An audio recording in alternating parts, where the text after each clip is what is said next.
England, an ancient country with a history spanning 1,500 years, from Hastings to the Falklands, from Alfred the Great to Winston Churchill. Now follow me through Barnet in North London as I uncover the secrets of a very overshadowed event in this country's history, the Battle of Barnet.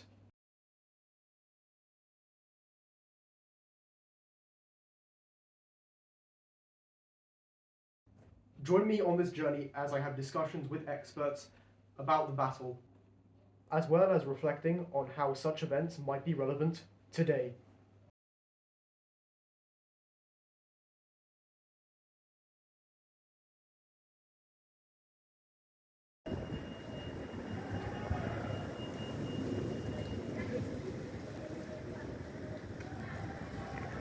Right now, I'm in front of the Barnet Museum to speak to some experts about the Battle of Barnet in 1471 and find out some very important information about this crucial event in English history.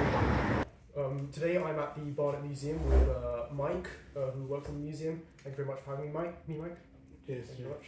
So now, please tell me about the events that led up to the Battle of Barnet. Well,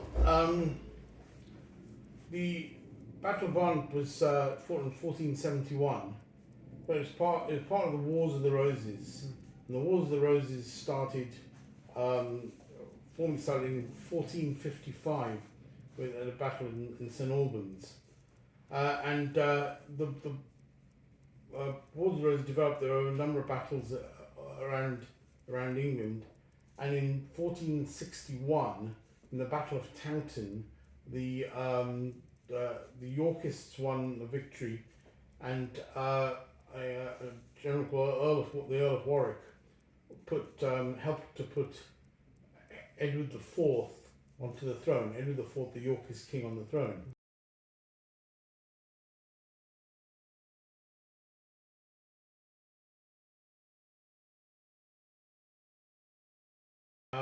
Warwick, by this time, had become the Lancastrians' leader, and he marched down from Coventry to fight Edward the Yorkist, and Edward marched up from London to meet Warwick, and they met at Barnet, which is was on the road between between Coventry and London.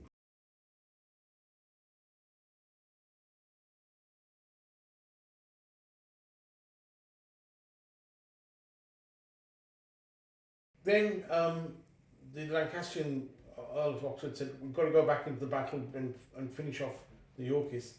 They went back into the battle thinking that they were actually going into the King's troops, into Edward IV's troops, and to finish the battle off.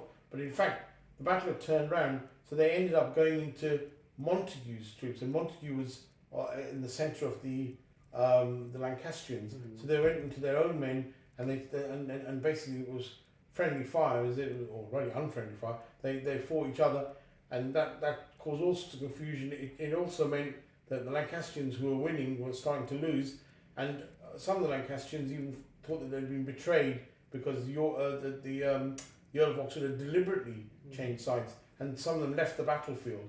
So from being in a winning position, the Lancastrians then started to lose.